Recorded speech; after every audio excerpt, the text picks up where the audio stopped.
어, 어느 날 아침에 딱 눈을 떴는데 여러분의 그 노후 자금이나 국가 예산안, 또 심지어 외교 정책까지 네. 그 여러분의 자녀분이 됐던 인터넷 강의의 역사 강사가 그냥 자기 기분에 따라 내뱉는 한마디에 완전히 좌우되고 있다면 어떨까요? 와, 그거 정말 상상만 해도 아찔하네요. 그렇죠. 그 강사가 칠판 앞에서 막 분필을 던지면서 화를 내면 주식 시장이 막 출렁이고 또 그 사람이 누군가를 지지한다고 하면 수십만 명의 수강생들이 완전히 맹목적으로 투표장으로 몰려가는 상황. 네네. 오늘 우리가 파헤쳐볼 이야기가 바로 이런 기이하고 좀 섬뜩한 시나리오에서 출발합니다. 그러니까 정치가 무슨 논리나 정책의 대결이 아니라 그 철저하게 계산된 거대한 팬덤, 그리고 아주 치밀한 비즈니스 모델에 의해 완전히 잠식되고 있다는 도발적인 관점인 거죠. 네, 맞습니다. 오늘 심층 탐구에서는 대본점 pop.doc라는 아주 흥미롭고 한편으로는 굉장히 논쟁적인 문서를 좀 해부해 보려고 하는데요. 네. 본격적인 주제를 파고들기 전에 여러분께 꼭 짚고 넘어가야 할 점이 하나 있습니다. 이 문서가요, 현재 벌어지고 있는 그 특정 정치 세력의 움직임에 대해서 극도로 비판적이고 또 때로는 약간 음모론의 경계선에 서 있는 그런 강경한 주장들을 담고 있거든요. 맞아요. 수위가 꽤 높죠. 네, 그래서 우리의 목적은 이 주장이 진짜냐 가짜냐 이걸 가리거나 특정 진영의 손을 들어주려는 게 절대 아닙니다. 당연하죠. 이 문서의 작성자가 지금의 이 혼탁한 정치 상황을 도대체 어떤 메커니즘으로 또 어떤 프레임으로 분석하고 있는지 그 치밀한 논리 구조 자체를 철저하게 제3자의 입장에서 분해보해 보는 데 집중할 겁니다. 네, 아주 객관적인 렌즈로 들여다보겠다는 말씀이시군요. 맞습니다. 자, 그럼 이 거대한 정치 비즈니스의 첫 번째 톱니바퀴부터 좀 풀어보죠. 이 문서가 묘사하는 가장 결정적인 변곡점이 하나 나오는데요. 5월 8일 사건 말씀이시죠? 네, 맞습니다. 5월 8일에 보수연합의 최전선에 전격 등판한 한 인물의 이야기로 시작이 됩니다. 공무원 수험생들 사이에서는 그야말로 절대적인 지지를 받는 이른바 일타 강사죠.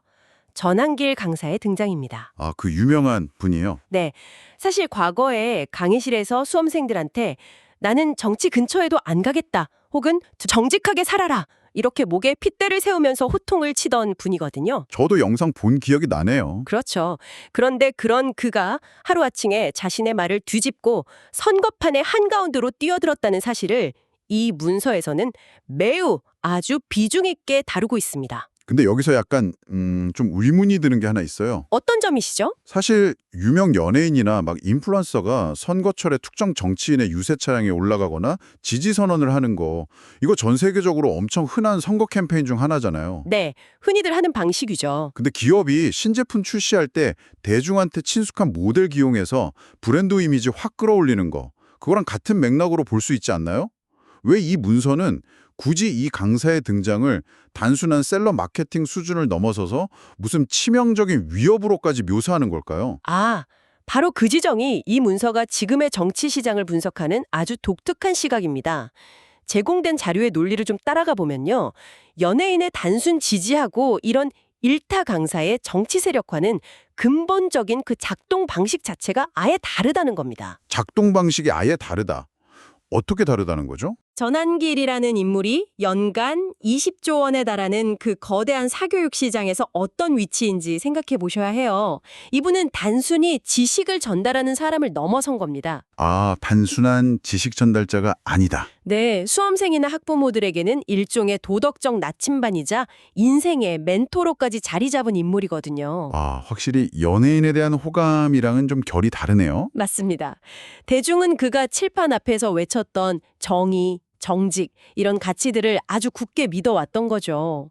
그런데 문서는 그가 오랜 시간 쌓아올린 이 막대한 교육적 신뢰와 인지도를 하루아침에 가장 세속적인 정치 권력으로 환전하려 했다고 분석하는 겁니다. 와, 환전이라는 표현이 진짜 아주 날카롭네요. 그러니까 대중이 그에게 보낸 그 순수한 신뢰나 존경이라는 자본을 선거판에 하는 시장에 가져가서 표와 권력이라는 화폐로 강제로 교환하고 있다 이런 뜻이군요. 정확합니다.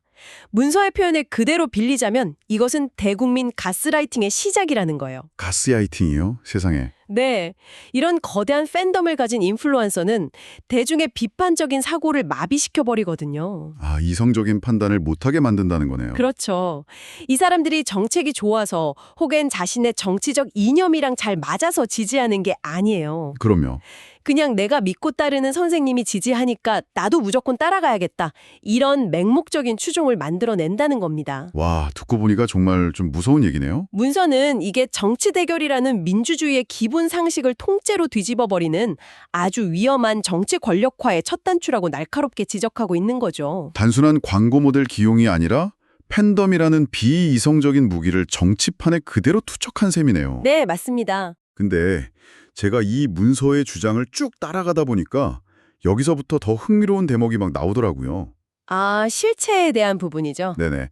이 일타 강사는 대중의 그 투표 심리를 자극하기 위해서 그냥 앞에 세워둔 친숙한 간판일 뿐이고 네. 진짜 그 장막 뒤에는 고도로 훈련된 어떤 실체들이 숨어 있다. 이런 주장이요. 맞습니다. 문서는 지금의 선거판을 그냥 정치인들이 모여있는 조직으로 보지 않아요. 무려 87개의 보수 결집체가 일사불란하게 움직이는 어떤 거대한 컨트롤 타워에 의해서 통제되고 있다고 규정하고 있거든요. 87개나 되는 결집체요? 엄청난 규모네요. 그렇죠. 그리고 바로 이 대목에서 아주 이질적인 배경을 가진 인물이 딱 등장합니다.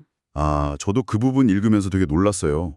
바로 707 특수 임무단장 출신인 김연태라는 인물이잖아요. 네, 맞습니다. 아니, 군사훈련, 그것도 최정예 특수전 전문가가 선거의 핵심 인물로 등장한다는 것 자체가 좀 굉장히 이례적인데요. 굉장히 이례적이죠. 문서는 특히 이 사람이 출마한 지역구에 주목을 하더라고요. 야권의 아주 유력한 대권주자의 앞마당이자 정치적인 상징성이 엄청나게 큰 요충지죠. 인천 계양을. 네, 인천 계양을이죠. 네, 그곳에 그가 투입된 걸 두고 문서는 이걸 그냥 단순한 선거 출마가 아니라 적진 한복판에 최정예 부대를 투하하는 참수작전이라고까지 묘사하고 있습니다. 네, 그렇게 표현했죠. 아니 근데 선거를 어떻게 군사작전이라 참수작전으로 해석할 수 있는 걸까요? 약간 비약 아닌가 싶기도 하고요. 그게 이 문서는 현시의 정치적인 충돌을 기업의 적대적 M&A, 즉 적대적 기업 인수합병의 메커니즘으로 바라보고 있기 때문입니다. 아, 적대적 M&A요? 네, 기업 사냥꾼들이 그 타겟으로 삼은 기업의 경영권을 확 빼앗기 위해서 사용하는 전략 있잖아요. 그걸 선거판에 그대로 대입해 볼 수 있다는 게 이 문서의 논리입니다. 여러분도 경제뉴스 같은 데서 적대적 M&A라는 단어 많이 들어보셨을 텐데요. 그 대상 기업의 주식을 막 공격적으로 매집해서 기존 경영진 몰아내고 이사회 장악해버리는 그런 방식이잖아요. 그렇죠. 그렇다면 이 정치판에서의 적대적 M&A는 구체적으로 어떻게 작동한다는 건가요? 뭐 주식을 사는 것도 아닐 텐데 말이죠. 아, 정치판에서의 주식은 바로 유권자의 표, 그리고 당원들의 머릿수입니다. 표와 머릿수. 네, 문서는 이들이 얼굴마담격인 인플루언서의 거대한 팬덤을 특정 지역구, 아까 말씀드린 인천 계양을 같은 핵심 타겟에다가 아주 집중적으로 쏟아붓는 방식을 취한다고 보는 겁니다. 아, 이성적인 정치 토론으로 기존 당원들을 설득하는 게 아니고요. 전혀 아니죠. 맹목적인 팬덤이라는 그 압도적인 숫자의 주식을 한 번에 확 매집해서 밀고 들어오는 겁니다. 와, 그렇게 되면 기존 정치 세력의 방어선은 그냥 속수무책으로 무너질 수밖에 없다는 거죠. 아, 이제 좀 퍼즐이 맞춰지네요. 그러니까 앞에서는 대중한테 도덕적으로 신뢰받는 그 친숙한 일타 강사를 쫙 내세워서 우호적인 여론이랑 팬덤을 형성하고 네, 진짜 그 뒤에서는 특수전 지휘관 출신 같은 인물들이 그 팬덤의 거대한 조직력을 마치 군사작전처럼 아주 일사불란하게 특정 지역구에 투입해서 기존 정치 구조로 무너뜨린다. 정확합니다. 이 문서에 명품 가방 속에 장전된 권총을 숨긴 격이라는 비유가 등장하는데 와, 이 메커니즘을 아주 정확하게 찌르는 표현이었네요. 진짜 소름 돋는 비유죠. 이 결합이 왜 그토록 막 극단적이고 폭력적인 양상으로 흘러갈 수밖에 없는지 그 인과관계를 설명해주는 대목이기도 해요. 아, 팬덤과 군사 조직력의 결합이요? 네, 팬덤이라는 아주 감정적이고 맹목적인 무기랑 특수부대식의 아주 치밀한 군사적 조직력이 딱 결합하게 되면요. 그들에게 선거는 더 이상 정치나 비전을 겨루는 민주적인 절차가 아닙니다. 그럼 뭔가요? 무조건 적을 괴멸시켜야만 하는 사생결단의 전쟁터가 되는 거죠. 문서는 정치가 이렇게 폭력적인 기업 사냥 모델로 전락하는 과정 그 자체를 아주 강력하게 경고하고 있는 겁니다. 정말 듣다 보니까 오싹해지는데요. 근데 한편으로 생각해보면 아무리 튼튼한 자본이 있고 군사적인 조직력이 있어도 타겟 기업, 즉 대한민국이라는 국가의 유권자 전체를 설득하거나 확 장악하는 건 결코 쉬운 일이 아니잖아요. 그렇죠. 엄청난 저항이 있겠죠. 네. 기존의 시스템이 멀쩡하게 잘 돌아가고 있다고 믿는 사람들한테 이런 적대적 M&A가 먹혀들기 위해서는 이 문서의 주장에 따르면 아주 강력한 심리적인 사전 작업이 좀 필요하더라고요. 네, 그게 핵심이죠. 바로 기존 시스템에 대한 극단적인 불신과 공포를 대중에게 주입하는 거 말이죠. 맞습니다. 새로운 왕국을 건설하기 위한 필수 전제 조건은 결국 기존 성벽을 무너뜨리는 거거든요. 그렇죠. 대중이 지금의 투표 시스템이나 정치 질서를 굳건하게 신뢰하고 있다면 이 맹목적인 팬덤을 앞세운 새로운 세력이 비집고 들어갈 틈 자체가 아예 없기 때문이죠. 아, 그래서 이 문서가 그 매우 자극적인 해킹 논란 데이터를 인용하고 있는 거군요. 네, 정광훈 목사 측 주장을 담은 대목이죠. 맞아요. 국가정보원이 중앙선거관리위원회 서버를 7번 해킹 시도해서 무려 6번이나 뚫어냈다는 데이터요. 네. 물론 여러분, 저희가 여기서 이 데이터가 기술적으로 검증된 진짜 사실인지 아닌지를 판단할 위치에 있지는 않습니다. 이건 철저히 이 문서에 명시된 그들의 주장일 뿐이라는 점 다시 한번 강조드리고요. 네, 맞습니다. 문서의 관점이죠. 하지만 전문가님, 여기서 우리가 진짜 짚고 넘어가야 할 핵심은 이 세력들이 도대체 왜 이런 주장을 이토록 공격적으로 확산시키고 있느냐? 바로 그 목적 아닐까요? 아주 중요한 포인트입니다. 문서의 논리를 쫙 따라가 보면요. 이들이 해킹 데이터를 막 유포하는 목적이 단순히 선관위의 보안 취약성을 개선하려는 그런 공익적인 차원이 절대 아니에요. 그럼 뭔가요? 이들의 진짜 목적은 유권자의 무의식 아주 깊은 곳이다가 내 투표권이 누군가에 의해서 조작되고 삭제될 수도 있다는 아주 원초적인 공포를 심어놓는 데 있습니다. 와, 그러니까 내 안방 금고 비밀번호가 도둑한테 이미 넘어갔다. 이런 공포감을 조성하는 거네요. 그렇죠. 내가 아무리 정당하게 표를 던져봤자 시스템 자체가 완전히 썩어 빠져서 결과가 조작된다. 이런 불신을 파는 심리전이라는 거군요. 네, 대중이 이 공포에 감염되어서 기존 선거 시스템 전체를 완전히 불신하게 만들려는 의도적인 작업이라는 게 이 문서의 아주 놀라운 분석입니다. 시스템에 대한 불신이 임계점을 딱 넘어서면 대중은 엄청난 혼란과 불안에 빠지게 될 텐데요. 바로 그때를 노리는 겁니다. 그때 이들이 미리 준비해둔 순수하고 강력한 인플루언서, 그리고 군사적으로 무장된 조직이 마치 구원자의 얼굴을 하고 짠! 하고 등장하는 거예요. 아, 부패한 시스템을 부수고 우리가 새로운 질서를 세우겠다. 이런 명분을 얻게 되는 거군요. 네, 완벽한 시나리오죠. 그야말로 구원자를 가장한 적대적인 수합병이네요. 맞습니다. 근데 이 문서가 던지는 더 서늘하고 무서운 경고는 따로 있더라고요. 이들의 최종 목표가 단순히 이번에 다가오는 6.3 선거에서 국회 몇 자리 차지하는 걸로 끝나는 게 아니라는 점입니다. 네, 선거 이후의 시나리오가 훨씬 더 파괴적이죠. 맞아요. 문서는 선거가 딱 끝나면 이 세력의 단순한 외곽 지원 조직을 넘어서서 아예 독자적인 창당을 공식화할 것이라고 내다보고 있습니다. 그리고 그 창당 과정에서 우리가 앞서 논의했던 그 일타 강사의 진가가 아주 폭발적으로 발휘되는 겁니다. 어떻게 발휘가 되나요? 그가 보유한 수십만 명의 수험생, 그리고 그 학부모 팬덤을 한번 떠올려 보세요. 이 사람들은 이미 엄청나게 오랜 시간 동안 그 강사의 철학이나 말에 정서적으로 아주 깊이 동화되어 결속된 집단이거든요. 그렇죠.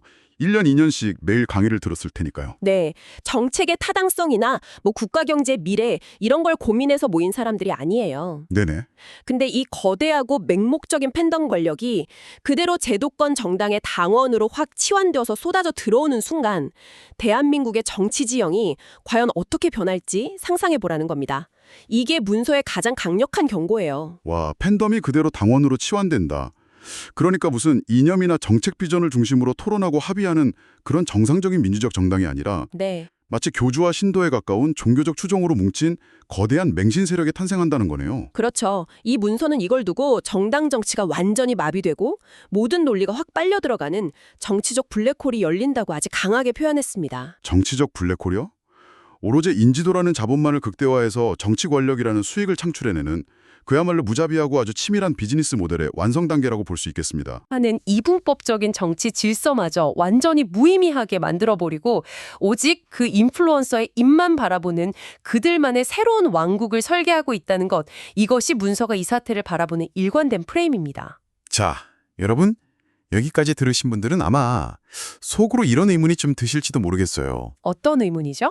아니 여의도에서 벌어지는 이런 복잡한 정치공학이나 권력 게임이 지금 내 일상이랑 대체 무슨 상관이 있지? 그들이 뭐 창당을 하든 말든 내 삶이 당장 바뀌는 건 아니잖아. 이렇게 생각하실 수 있거든요. 충분히 그렇게 느끼실 수 있죠. 하지만 이 문서는요. 이 사태가 단순히 정치인들끼리 밥그릇 싸움하는 문제가 아니라고 단언을 합니다. 이것은 여러분의 통장 잔고, 지금 살고 계시는 아파트 가격, 그리고 땀 흘려 모아둔 노후 자산이랑 아주 소름 끼칠 정도로 직결되어 있다는 주장이죠. 네, 문서는 특히 이 비즈니스 모델이 아주 정조준하고 있는 특정 타겟층에 지목합니다. 바로 40대와 50대 세대예요. 아, 40세대요? 네, 이분들이 대한민국 가계 총 자산의 무려 60% 이상을 쥐고 있는 경제의 아주 핵심 중추거든요. 사실상 이 4050 세대의 선택이 국가 예산의 배분이나 거시적인 정책 비전의 방향을 결정짓는다고 해도 과언이 아니죠. 맞아요. 경제의 허리 역할 하시는 분들이니까요. 그런데 문서는 바로 이 4050 세대의 표심이 어떤 합리적인 경제 지표나 장기적인 정책 비전이 아니라 방금 말씀드린 그 맹목적인 팬덤과 스타 강사의 가스라이팅에 의해 좌우될 때 그때 시장에 미칠 엄청난 파장을 경고하고 있는 겁니다. 근데 전문가님, 여기서 제가 문서의 주장에 약간의 반론을 좀 제기해보고 싶어요. 네, 말씀하시죠. 아무리 어떤 특정 정치 세력이 인플루언서를 막 내세워서 세력을 키운다고 한들 그것만으로 외국인 투자자들이 즉각적으로 한국 시장을 탈출하고 무슨 주식 시장에 부무게한다. 이거 너무 지나친 논리적 비약이나 공포 마케팅 아닐까요? 정치랑 거시경제가 그렇게 완전 단선적으로 뚝딱 움직이는 건 아니잖아요. 청취자분들도 충분히 제기할 수 있는 아주 합리적인 의문입니다. 사실 정치적인 소음이나 갈등은 뭐 어느 시대에나 늘 존재해 왔으니까요. 네, 그렇잖아요. 하지만 이 문서가 진짜 우려하는 바를 자본시장의 근본적인 생리하고 딱 연결해서 파고들어 보면요. 그 논리가 생각보다 꽤 탄탄하다는 걸 알 수 있습니다. 오, 그래요? 어떤 점에서 그렇죠? 글로벌 자본시장, 특히 막대한 자금을 굴리는 외국인 투자자들이 투자처를 결정할 때 가장 혐오하고 기피하는 게 뭔지 아시나요? 단기적인 악재가 아닙니다. 바로 예측 불가능한 불확실성이에요. 아, 예측 불가능성. 그러니까 어떤 정책이 나올지 아예 계산기 자체가 안 두드려지는 상황을 의미하는 거군요. 바로 그겁니다. 국가의 중대한 경제 정책이나 예산 집행이 투명하고 이성적인 어떤 시스템을 거쳐서 결정되는 게 아니라 극단적인 인물을 맹종하는 거대 팬덤의 변덕, 그리고 함성에 의해서 즉흥적으로 막 좌우된다면 어떻게 될까요? 야, 상상만 해도 아찔하네요. 인플루언서가 아침에 유튜브 켜고 한마디 툭 던지면 오후에 국가 경제 정책이 뒤집히는 나라. 문서는 이것을 경제를 통째로 집어삼킬 수 있는 정치적 블랙스완이라고 부릅니다. 정치적 블랙스완이요? 네, 국가 브랜드의 뼈대라고 할 수 있는 시스템의 안정성이 근본적으로 흔들리고 붕괴하는데 대체 어떤 바보 같은 글로벌 자본이 안심하고 그 나라에 수십조 원을 투자한 채 머물러 있겠느냐는 거죠. 당연히 돈을 다 빼겠죠. 맞습니다. 결국 자본은 이탈심할 데 없다는 것이 문서의 아주 서늘한 거시경제적 진단입니다. 와, 그 설명을 딱 들으니까 아까 문서에 등장했던 아주 섬뜩한 예시 하나가 뇌리에 팍 꽂히네요. 어떤 예시죠? 어느 날 당신의 자녀가 엄마 아빠 우리 선생님이 하라는 대로 투표해야 내 미래가 열려 이러면서 부모의 손을 끌고 투표장으로 가는 상황을 상상해보라는 문장이 있었거든요. 아, 네. 그 대목 기억납니다. 전 처음에 그거 읽고 그냥 세대 간의 정치 성향 차이를 묘사한 건 줄 알았어요. 근데 그 이면을 보니까 교육의 탈을 쓴 교묘한 세뇌가 한 가정의 아주 이성적이고 합리적인 경제적 판단마저 완전히 마비시켜버릴 수 있다는 끔찍한 의미였네요. 바로 그 지점이 이 문서가 결론적으로 각자 도생을 외치는 이유입니다. 각자 도생이요? 네, 합리적인 시스템이 팬덤의 광기에 의해 무너지고 정치 토론이 인물에 대한 맹신으로 변질되는 시대, 국가의 예측 가능성이 사라진다면 결국 그 폭락하는 자산 가치 속에서 내 지갑을 지키고 살아남아야 하는 건 거창한 정치 세력이 아니라는 겁니다. 그럼 누구죠? 바로 청취자 여러분을 포함한 평범한 시민들, 각자의 몫이 된다는 아주 뼈아픈 통찰인 거죠. 정말 오늘 우리는 대본점 닥스라는 하나의 문서를 해부하면서 정치가 어떻게 거대한 팬덤 비즈니스 모델로 변모해가는지 그 복잡한 톱니바퀴들을 아주 깊이 들여다보았습니다. 네, 아주 흥미로운 분석이었죠. 우리가 지금까지 추적해온 이 치밀한 메커니즘을 흐름대로 딱 세 줄로 엮어보자면 이렇습니다. 첫째, 일타 강사가 가진 막대한 신뢰와 인지도를 정치적 자본으로 환전해서 맹목적인 거대 팬덤을 형성한다. 맞습니다. 둘째, 그 친숙한 얼굴 뒤에서는 특수전 지휘관 출신 같은 전문가들이 주도하는 군사적 수준의 조직력이 특정 선거구를 겨냥한 적대적 M&A를 감행한다. 그리고 이 합병을 성공시키기 위해 해킹 논란 등을 증폭시켜서 기존 시스템에 대한 유권자의 공포와 불신을 극대화한다. 네. 마지막 셋째, 이 모든 과정의 궁극적인 결과물은 정책이 아니라 인물에 충성하는 기형적인 팬덤 정당의 탄생이며, 이는 국가의 경제적 예측 가능성을 완전히 파괴해서 결국 시민 개개인의 생존과 자산을 직접적으로 위협하게 된다. 이렇게 정리할 수 있겠네요. 와, 이 문서가 짚어낸 팬덤 정치의 위험성, 그리고 그 파괴적인 비즈니스 모델의 본질을 정말 완벽하게 꿰뚫은 요약입니다. 감사합니다. 그렇다면 여기서 한 걸음만 더 나아가서 청취자 여러분께 한 가지 도발적인 질문을 던지며 이 논의를 확장해보고 싶습니다. 오, 좋죠. 어떤 질문인가요? 만약 이 문서가 경고한 시나리오가 진짜 현실이 되어서요, 그 인플루언서를 앞세운 거대한 정치 스타트업이 실제로 국가 권력을 잡는 데 성공했다고 가정을 한번 해봅시다. 네, 권력을 잡았다. 그런데 정권을 잡은 지 얼마 지나지도 않아서 그 얼굴 마담격인 인플루언서가 어떤 치명적인 개인 스캔들이나 도덕적 결함으로 인해 하루아침에 무너져 내린다면 과연 국가에는 어떤 일이 벌어질까요? 와, 상상만 해도 아주 끔찍한 연쇄 반응이 그려지는데요. 사실 일반 기업이라면 CEO가 어떤 리스크를 만들었을 때 주가가 막 폭락하고 투자한 주주들이 금전적 손실을 감당하면서 책임지고 물러나면 끝나는 문제잖아요. 맞아요. 그런데 그 거대한 비즈니스 모델의 대상이 기업이 아니라 국가라면 이야기는 전혀 달라집니다. 국가라는 그 초거대 시스템이 단 한 명의 인플루언서 그리고 그 팬덤의 붕괴와 함께 파산 위기에 딱 처하게 된다면 그 깨진 파편은 고스란히 국민 전체의 삶으로 튀게 되거든요. 그렇죠. 그렇다면 여러분께 묻겠습니다. 그 광기와 맹신이 휩쓸고 간 뒤에 남겨진 그 어마어마한 국가적 파산의 청구서는 과연 누가 갚아야 하는 걸까요? 확실한 건 그 청구서에 수취인 이름에 그 인플루언서나 이 비즈니스 모델을 치밀하게 기획한 세력의 이름은 절대 적혀 있지 않을 거라는 점이네요. 안타깝게도 그렇겠죠. 오늘 살펴본 이 문서의 주장이 진짜 소름 돋는 진술인지 아니면 과대망상적인 공포 마케팅인지는 사실 우리가 지금 단언할 수는 없습니다. 하지만 한 가지 확실한 것은 여러분이 어떤 특정 정치 세력이나 인물에게 여러분의 아주 소중한 표와 미래를 덥석 구독하기 전에 네. 그 이면에 숨겨진 비즈니스 모델의 약관을 아주 꼼꼼하게 따져보고 비판적인 계산기를 반드시 두드려봐야 한다는 점입니다. 아주 중요하죠. 우리가 깨어있지 않으면 여러분도 모르는 사이에 누군가의 거대한 정치 비즈니스 속에서 그냥 하나의 소모품으로 전락해버릴 수도 있으니까요. 자, 다음 이 시간에는 여러분의 지적 호기심을 한층 더 강력하게 자극할 이 거대한 세력들을 지탱하는 자금줄의 연결고리에 대한 더 깊은 내막을 들고 다시 찾아오겠습니다. 네, 다음 시간도 기대되네요. 오늘의 심층 탐구는 여기까지입니다. 여러분의 몫으로 남겨진 비판적 질문을 결코 멈추지 마십시오.